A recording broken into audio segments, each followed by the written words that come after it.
Welcome back, friends, to the Global Intel Channel. Today we're going to be talking about Houthi attacks in the Red Sea on different vessels and a larger conflict to come.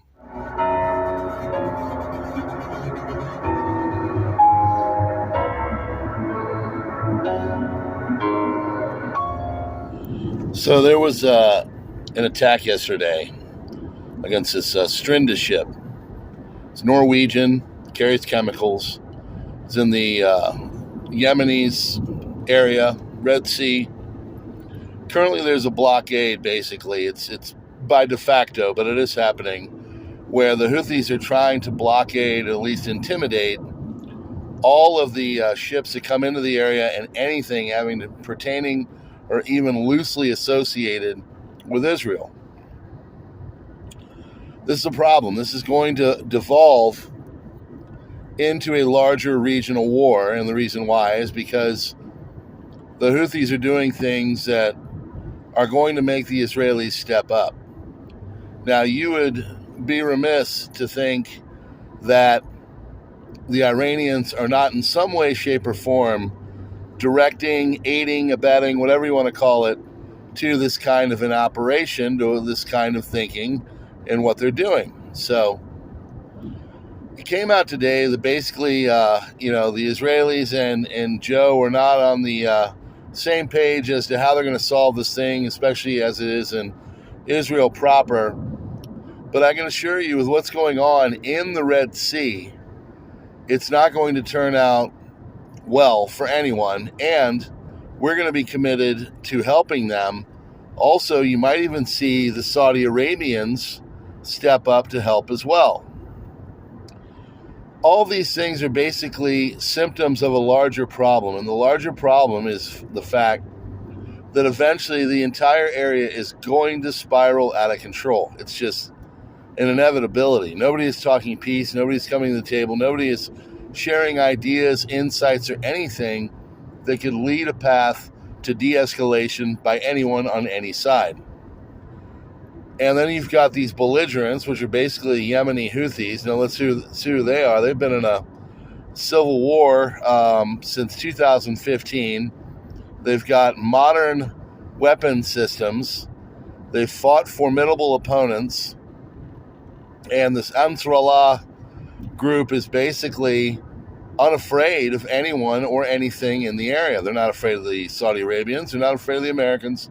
They're definitely not afraid of the Israelis. And they're going to keep doing this. They're going to keep chucking missiles into cities like Eilat and up towards the coast of Israel. They're going to keep maneuvering ships to either go to their ports or go way out in the sea. This is going to disrupt traffic into the Red Sea. This is going to disrupt traffic of shipping lanes, and it's going to make things more expensive, more long time to get around and to go. And eventually, what it's going to do is it's going to make one of the countries step up. Even the French are knocking down the Yemeni's missiles. So what's going to happen is this is going to happen, and they're going to start to go a little bit more bellicose, and you can even see some attempts on ships in the area. The Carney there has been shooting rockets down left and right. So now all it's going to take is the right situation for the Houthis to start chucking missiles at an American carrier group or the French or the Israelis or whoever, the Saudi Arabians, and they're going to step up and they're going to really throw back some punches. And at that point, I think you're going to see things really start to spiral out of control. I don't think right now we are in any kind of a way where we can put the toothpaste back into the tube. It feels like we're just in a holding pattern and everybody's getting their final little bits and pieces of assets together to where eventually a larger conflict is going to take place. You can make the case that we already are in the very first stages of World War III.